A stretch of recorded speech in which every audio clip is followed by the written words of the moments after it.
This is called what I eat in a day until I reach 10k subscribers. এই সিরিজটা আমি ততদিন continue করব যতদিন না আমার 10k সাবস্ক্রাইবার হচ্ছে। সো তোমরা যদি আমার জার্নিতে নিউ হও তাহলে আমার চ্যানেলটি সাবস্ক্রাইব করে আমার পাশে থেকো। তো সকালে আমি খেয়েছিলাম দুধ চা আর টোস্ট বিস্কুট। এখন না আমার দুধ চায়ের প্রতি ক্রেভিংটা ভীষণ বেড়ে গেছে। আজকে বাড়িতে অনেক রকম সবজি ছিল আর কালকে কিছুটা ভাত বেঁচে গেছিল, তাই ভাবলাম ব্রেকফাস্টে সবার জন্য একটু ভাত ভাজা বানানো যাক। তারই প্রিপারেশন চলছে এখানে।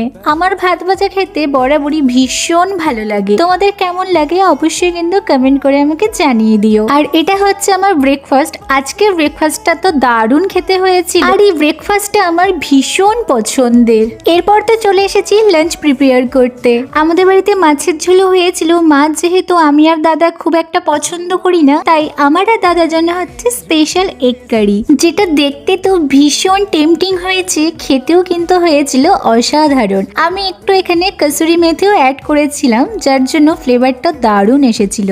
লাঞ্চ কমপ্লিট করে খেয়ে নিলাম একটা ফল। এখন যেহেতু শীতকাল, কমলা লেবু তো খেতেই হবে। আর রাতের ডিনারের জন্য বাবা নিয়ে এসেছিল mixed chow mein. If you are new here and like my videos, then please subscribe my channel and stay with me. See you in the next video.